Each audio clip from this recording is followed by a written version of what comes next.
Bom dia, tudo bem com vocês? Hoje é sexta-feira, 10 de julho de 2015, são 10 horas da manhã. Estamos aqui novamente para mais um Cresce Esclarece. Hoje o assunto vai ser internet. Nós vamos conhecer como ampliar os nossos negócios através dos portais imobiliários, através das redes e saber como utilizar melhor essa ferramenta em prol do nosso negócio. Para falar sobre esse assunto, nós trouxemos o engenheiro de sistemas Johann Klaus, que há mais de 20 anos atua no sistema imobiliário. Ele desenvolve soluções para a gestão de websites e é consultor tecnológico do Cresce São Paulo. Bom dia, Johann, tudo bem? Bom dia, Sônia, tudo bem? Bom dia a todos. Johann, divulgar imóveis pela internet é o principal uso dessa ferramenta pelos corretores. Eu quero saber o seguinte, você acha que é válido também para o corretor não ficar só na divulgação do imóvel, mas tratar da parte institucional da empresa, divulgar a imobiliária na internet?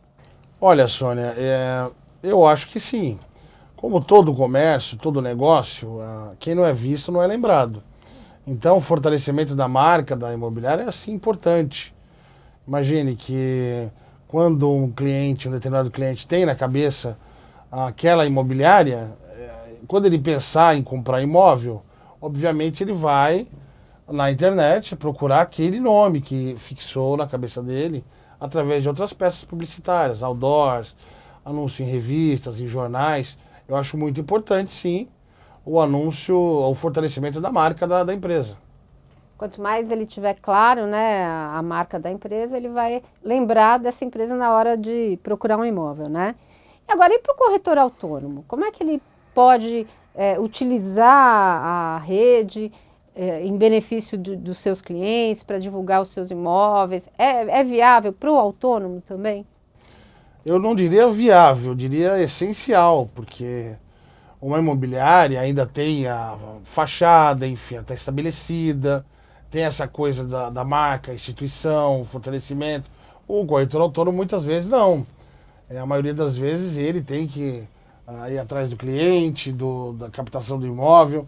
E estar na internet, eu acho que é uma condição sine qua non para ele conseguir estar no mercado. Ele precisa realmente anunciar em sites gratuitos, fazer anúncios pagos, colocar a carteira imobiliária dele, os imóveis que ele dispõe em portais de internet, enfim, veiculá-los para que, na intenção de comprar, um determinado cliente consiga chegar até esses imóveis dele, utilizando filtros de busca, e aí chega até o corretor. E isso é muito, muito interessante, que é a verdadeira democratização do espaço da internet, né? É nesse momento em que a gente consegue trabalhar, o corretor autônomo consegue trabalhar em pé de igualdade com os imobiliários, porque o anúncio de imóveis em portais de internet, ele é colocado com o mesmo tipo de destaque, dependendo do plano, obviamente, contratado, que um corretor autônomo pode ter o mesmo destaque que uma grande imobiliária, e assim trabalhar muito bem os seus clientes. Pode sim. E você acha que hoje ainda é viável se utilizar do jornal, o impresso mesmo, para fazer anúncio, sendo que a gente tem tanta facilidade e todos os clientes hoje acabam fazendo a primeira busca através da internet? Você acha que existe essa tendência de um certo abandono dos jornais impressos? Eu vejo que os jornais vêm diminuindo a tiragem deles ao longo dos anos, e isso é um movimento natural, em decorrência da quantidade de conteúdo digital online disponível para o mercado de uma maneira geral. Mas eu acho que não vai acabar. Eu acredito que até por conta disso, da audiência ter diminuído, os preços caíram proporcionalmente. Então anunciar hoje no jornal é mais barato do que era anunciar no passado, em que a mídia era muito mais utilizada para isso, então havia uma briga por espaço, enfim.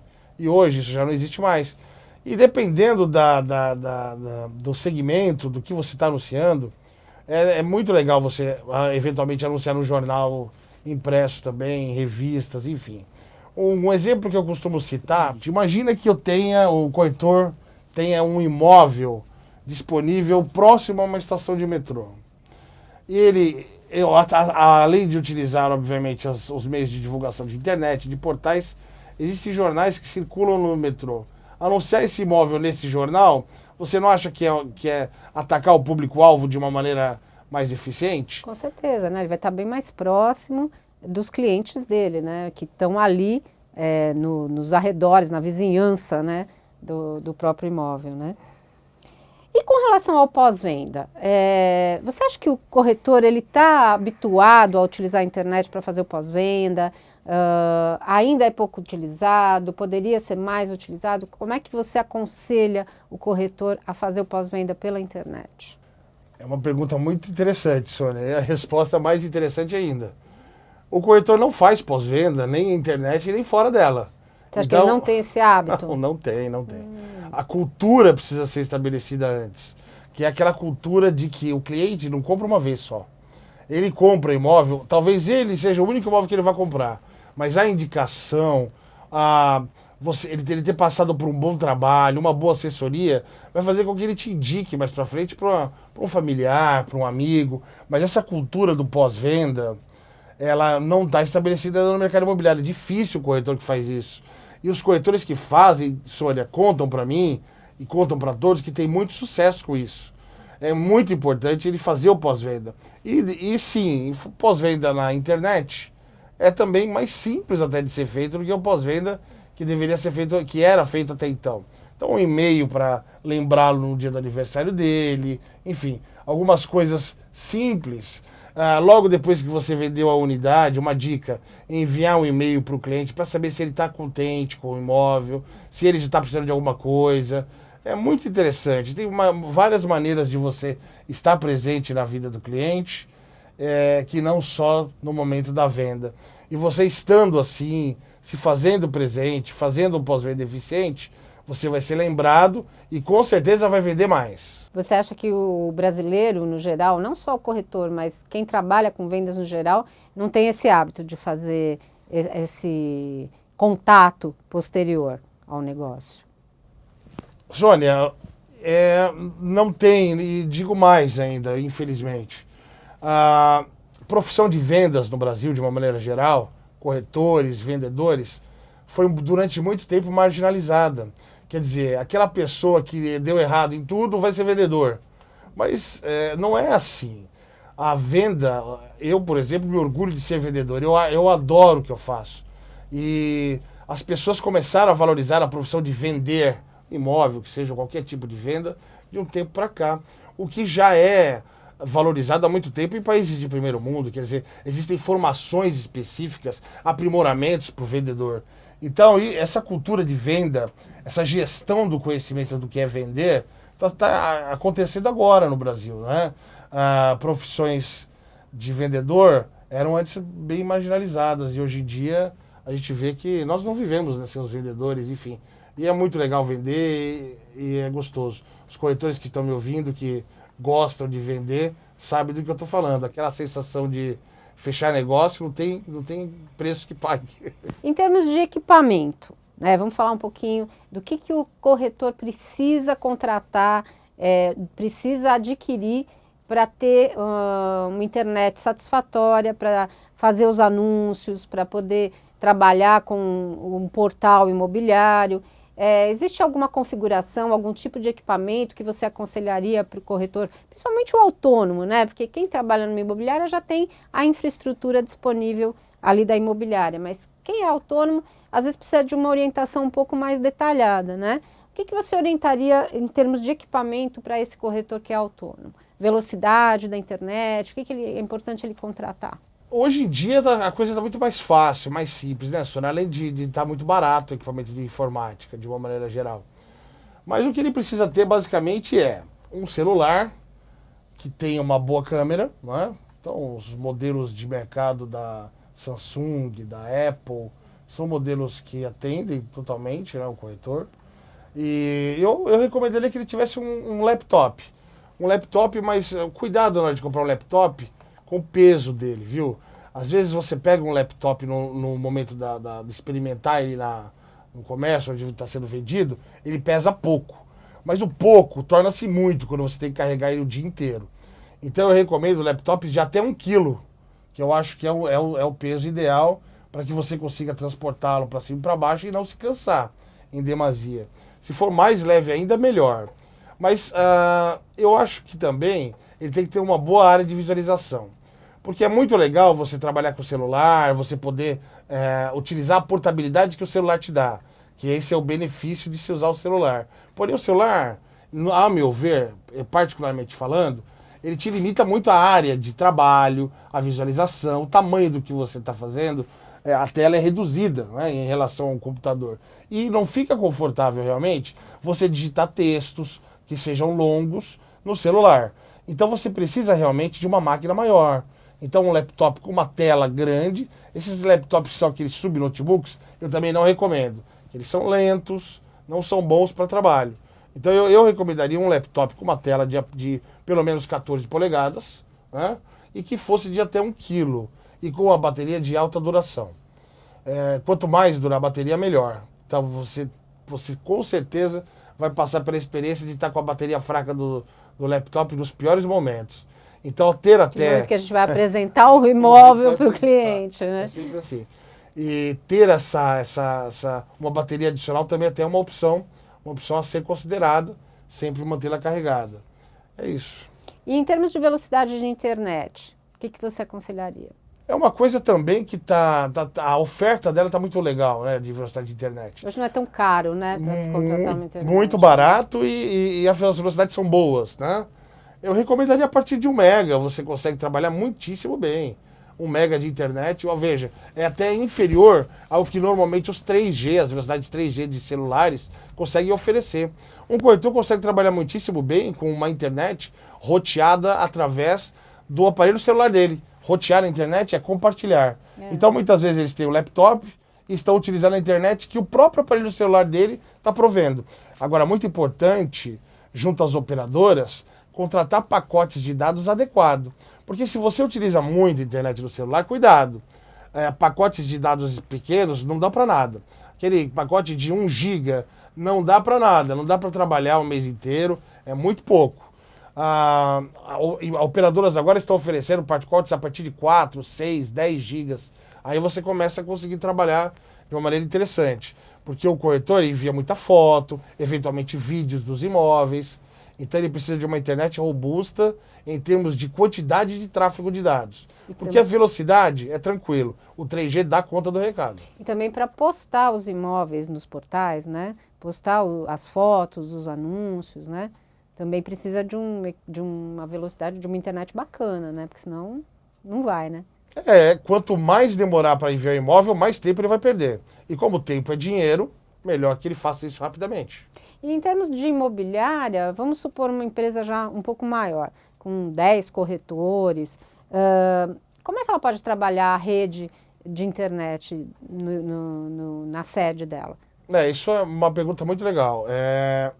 Tem que trabalhar com cuidado, tem que trabalhar com atenção. Eu recomendaria que uma empresa com 10 pontos de internet fizesse uma consulta por uma empresa especializada de instalação de internet, de técnico. Porque depende de onde vão ficar os computadores, eles estão próximos, a rede pode ser roteada através de um roteador Wi-Fi, sem fio. Mas se os computadores estiverem um pouco distantes, essa conexão não é a mais confiável e é uma conexão também que cai o sinal, sofre interferências. Então não é uma coisa que se recomende que se utilize sem fio. Normalmente, para casos assim, a gente cabeia a internet. Então coloca o quê? Coloca a internet por cabo de par trançado, que aí é colocado num hub e roteado. E a internet que vai ser roteada também tem que ter uma atenção, porque 1 mega para rotear para 10 pessoas que estão trabalhando simultaneamente é pouco. Então eu recomendaria internet de a partir de 4 megas para 10 computadores. Bom, eu tenho visto ainda, por incrível que pareça, gente que tem medo de usar a internet, seja para pagar contas, para os trabalhos mais simples, né? Medo de ser hackeado, enfim. Você acha que isso ainda persiste no mercado imobiliário? Existe uma resistência do corretor em se utilizar ou está cada vez menor? Eu acho que a coisa de pagar online ainda gera muito tabu e até alguma coisa com razão. Porque cresce o número de hackers, enfim, de falhas, de ameaças cibernéticas, clones de sites, isso aí é até justificável, né? No nosso caso, no caso da profissão de corretor de imóveis, não há essa preocupação, porque não há valores, né? Não há uma transação monetária envolvida. Você não faz pagamento de imóvel pela internet. Então, como nós estamos falando só de uma vitrine virtual, ela é largamente utilizada pelo cliente que está interessado em comprar. Então, o corretor deve estar na internet. Senão, vai acontecer com o corretor fora da internet o que aconteceu com os dinossauros. Vai ser extinto. Nós temos uma pergunta de um espectador nosso, o Oliveira, da Praia Grande. Muito bom dia, Oliveira. Ele quer saber o que ele compra primeiro, o celular da Samsung ou o laptop? Oi, Oliveira, tudo bem? Eu compraria primeiro o celular. Com o celular você já tem alguns aplicativos que você consegue utilizar e você faz um serviço de fotografia, já faz um trabalho. E, por exemplo, você deve ter em casa um PC, ou acesso a um computador, até em lan house mesmo. Imagina que você é um corretor autônomo, está começando, o celular é a sua primeira opção. Um bom celular, para que você consiga tirar boas fotos, fazer captura de bons filmes, de bons vídeos dos imóveis, e a partir daí você pode transmitir pela internet ou através do próprio celular, com um certo grau de dificuldade, ou utilizando-se de um computador de lan house, ou um computador da sua casa, para fazer o trabalho do envio dessas fotografias para o site. Como é que você analisa hoje, Johan, o corretor que ainda não está conectado na internet? O que ele está perdendo? Eu acho que é como se ele fechasse os olhos, né, para um mercado proeminente. Né? A internet ela não pode ser ignorada em nenhum tipo de nicho de mercado, especialmente o nicho de imóveis, que excepcionalmente o ramo imobiliário foi um dos precursores da internet, né? Então nós somos exploradores da internet e o mercado imobiliário recebeu muito bem, caiu como uma luva a questão de anunciar o imóvel virtualmente, fazer com que o cliente veja o imóvel, conheça as instalações antes até dele partir para a visita do imóvel finalmente. E por conta disso, os clientes hoje, basicamente, todos os clientes iniciam a busca dos imóveis pela internet. Ninguém mais quer chegar no meu imobiliário e falar, por favor, eu gostaria de ver o primeiro imóvel como acontecia no passado. Isso não acontece mais. Os clientes estão muito mais bem informados, sabe, da vizinhança, conhecem informações acerca do imóvel. Então, é essencial que o corretor esteja na internet. Senão ele está perdendo um filão. Ele pode sobreviver fora da internet? Eventualmente sim. Eu não consigo nem enxergar esse cenário.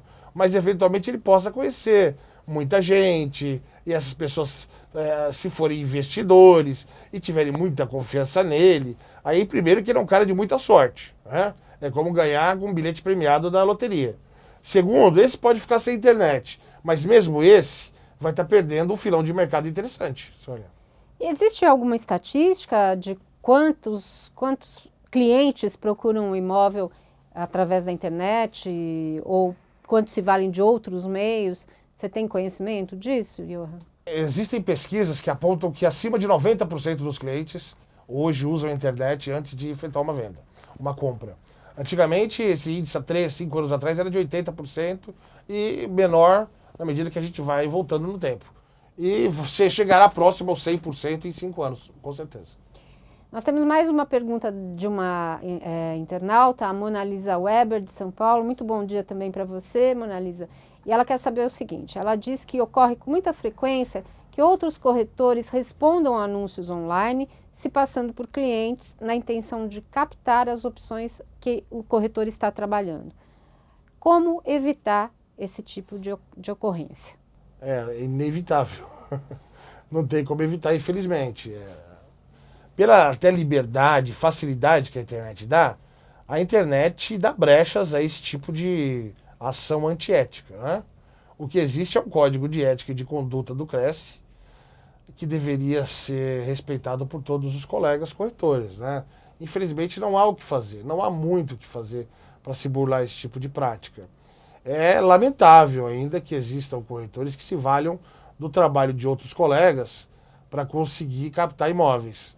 É simplesmente deplorável esse tipo de prática. Mas, infelizmente, você não tem como separar um cliente real de um cliente, enfim, disfarçado, um corretor disfarçado de cliente. Né? Tem que denunciar no CRES, né? Eu acho que sim, tem que denunciar sim, porque isso é uma prática que fere o Código de Ética. Exatamente. E ele deve sofrer um processo ético disciplinar, sim. O nosso colega José Marinheiro Júnior, de Santo André, pergunta como ele pode atrair mais visualizações no site dele ou nos anúncios, como ele pode fazer para chegar primeiro, divulgar os imóveis de uma maneira mais eficiente. José Barreiro, bom dia. Obrigado pela audiência. E é uma pergunta muito interessante, mas também é muito difícil de se responder. Hoje em dia está muito mais difícil fazer isso. Por quê? De que forma que o internauta chega até você, até a sua página de internet? Quando você fala em divulgar a sua própria página de internet, você está competindo com outras empresas nos mecanismos de busca. Por quê? O cliente vai até o Google, vai até o Yahoo e faz a pesquisa imóveis na Zona Leste, por exemplo. E aí lhe aparecem os resultados de busca de sites por relevância. Então o Google analisa ali, tem um algoritmo que gera os resultados. Só que se você observar, existem apenas 20 posições disponíveis em cada página. 10 posições orgânicas, que são aquelas posições espontâneas, que o Google coloca por relevância. E existe as posições pagas, que são aquelas posições que você contrata. Que aí é mais fácil de conseguir acesso a elas. Então eu recomendaria que você fizesse primeiro um site muito bem clean, limpo, com informações detalhadas, bastante informação de imóvel, muita fotografia, recursos visuais, como vídeo do imóvel. A partir daí, de um site bem organizado, você começa a incursão na publicidade online, que você deve fazer de forma muito coerente, e eu recomendo que seja feito por um profissional, porque o dinheiro é muito fácil de você gastar ele digitalmente sem que haja nenhum tipo de retorno com ele. Então é muito fácil queimar o seu dinheiro na internet, achando que está fazendo um bom anúncio, mas no final das contas não está. Existem maneiras de você aplicar o seu dinheiro na internet que te rendem mais cliques. E uma das maneiras mais coerentes de se vender publicidade é aquela que foi nascida na internet e que ainda hoje é a prerrogativa de todos os sites de comércio de conteúdo e de cliques na internet, que é justamente o pagar desde que o cliente já tenha entrado na sua página. Então você paga pela audiência que você já conquistou. Isso é muito interessante. Então você paga por clique. O clique é o usuário clicar no seu anúncio. E mais, existe agora uma outra modalidade que você paga por conversão, que também é muito interessante. O que é pagar por conversão? É um valor mais caro, você gasta um pouco mais para pagar por cliente convertido, mas no final das contas é uma maneira mais inteligente de se anunciar na internet. Pagar por conversão é o seguinte: imagina que o cliente entre na sua página através de um clique, através de uma rede de anúncios combinados para isso, ele vai ser atraído até a sua página, e da sua página ele vai preencher um formulário de contato, solicitando mais informações a respeito de determinado imóvel. Este ato dele preencher esse questionário é chamado de conversão. Então existem métodos que fazem com que você pague apenas por clientes convertidos e não pelos cliques. Então eu recomendaria que você fizesse contato com uma consultoria, com uma empresa especializada em marketing digital, para te orientar a como fazer isso, como fazer a contratação desse tipo de retorno, de anúncio. Perfeito. O Marco Antônio de Avaré, ele quer saber o seguinte: ele é de Avaré e ele acha que ele tem dúvida se funciona fazer anúncio num jornal da capital. O que você acha? Marco Antônio, bom dia. Você é de Avaré e anuncia na capital? Eu acho que sim. Tudo vai depender do tipo de anúncio que você esteja fazendo. Né? De repente, se você estiver anunciando chácaras, sítios em Avaré, ou condomínios fechados, fugir de São Paulo. Eu acho conveniente, sim, você fazer esse tipo de anúncio. Tem muita gente, né, que muita busca gente essa louca cidade, para fugir né? da cidade grande e precisa e busca esse tipo de produto. Então, produto vendável, comercializável, sim. Eu acho que você deve, nesse caso, fazer esse anúncio. A Mona Lisa volta a perguntar o seguinte, ela diz que, bom, para evitar aquele procedimento da captação pelos colegas, entre aspas, né, para evitar, precisamos não fornecer localização exata dos imóveis, o que dificulta a busca pelo cliente. Na opinião dela, ela pergunta, isso tem alguma alternativa? Não fornecer a localização do imóvel, eu acho que deveria ser procedimento de praxe dos corretores, né? Justamente para burlar, para evitar esse tipo de coisa. Eu acho que sim, eu acho que o imóvel, você não deve fornecer a localização exata dele, até porque se você não tiver contrato de exclusividade para a venda dele, né? Que seria o que te seguraria realmente de não ter problema para fazer isso. Mas eu acho que não fornecer a localização do imóvel é uma alternativa, sim. E o mapa do imóvel que você apresente, você tem condições de configurá-lo para que ele mostre a micro-região que o imóvel pertence, sem especificar exatamente a rua e o número que ele está. O Ferraz de Ubatuba pergunta o seguinte, ele dá bom dia para nós, bom dia para você também, Ferraz. E a pergunta é a seguinte, com diversos sites de anúncios, como o LX, Imóvel Web, Zap, você acha vantagem pagar por anúncios ou explorar o próprio site e a página no Facebook, enfim, e não utilizar-se de sites pagos? É muito pertinente a sua pergunta. O que fazer, né? Fazer uma divulgação do meu próprio material ou utilizar sites que divulgam largamente, enfim, larga escala. É uma decisão muito séria a ser tomada. E eu recomendo que você faça as duas coisas.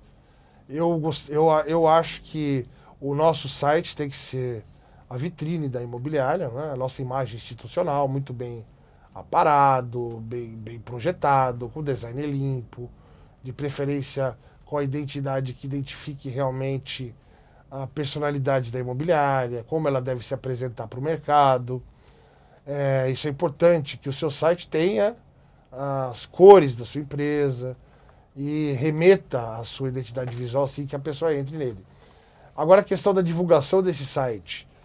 Eu confesso para você que vai ser mais difícil que você consiga gerar uma audiência no seu site tão grande quanto aquelas que aqueles portais grandes têm. Mas não é impossível, você consegue gerar essa audiência também utilizando boas práticas de programação de site. Então, caso você tenha feito o seu site numa empresa especializada, solicite para que ela habilite no seu site opções de URLs amigáveis, lugares onde você consiga colocar conteúdos para tornar o seu site mais relevante.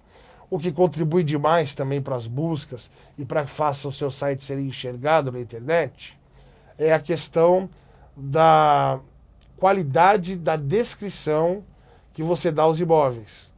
Então o Google gosta muito de sites que explicam bem o seu conteúdo e que tenham bastante texto.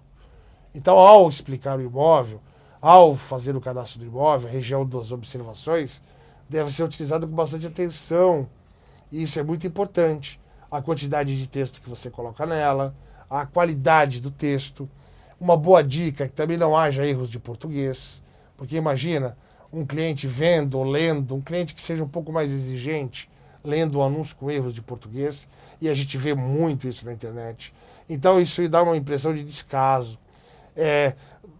Preguiça na acentuação também não é uma coisa que passa uma boa imagem. Então eu acho que o seu site tem que ser muito bem feito. Após o site estar perfeito, e aí você passa a anunciá-lo online. Primeiramente, que ele já vai ter audiência por conta própria, se ele tiver com bastante conteúdo. E não deve se abandonar também os portais de internet. Afinal de contas, eles gastam milhões para estar bem posicionado, para gerar audiência. E efetivamente, não geram uma concorrência para você.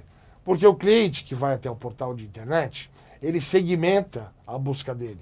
Ele coloca o quê? Ele vai atrás de um imóvel que de repente você e mais poucos corretores oferecem.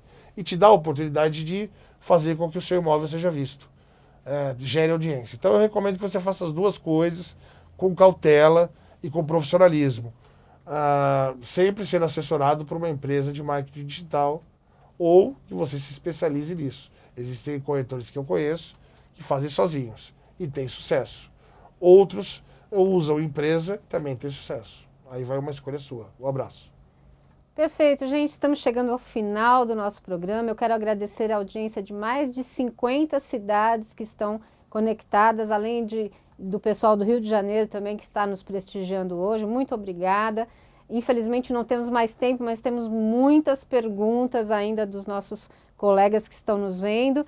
O assunto é bastante interessante, a gente pode voltar, inclusive, nesse assunto posteriormente para tirar as dúvidas de vocês. A gente promete uma nova sessão com o Johan aqui. Queria que o Johan aproveitasse o finalzinho do nosso programa para fazer suas considerações finais. Obrigado, Sônia. Confirmado, eu estou à disposição a hora que vocês quiserem. E realmente, as dúvidas são grandes, a gente pensa que é uma coisa muito já estabelecida, mas não. E algumas, você tem que estar atento a regras consoantes ao anúncio digital, e é muito importante que você faça com responsabilidade. Agradeço a todos a oportunidade do Cresce ter me colocado aqui para responder. Estou aberto a sugestões e aceito já antecipadamente o convite de voltar. Um grande abraço a todos. Fiquem com Deus. É isso, gente. Um bom final de semana. Semana que vem temos o seu Gilberto Iog novamente aqui com vocês. Uma boa semana a todos e um abraço.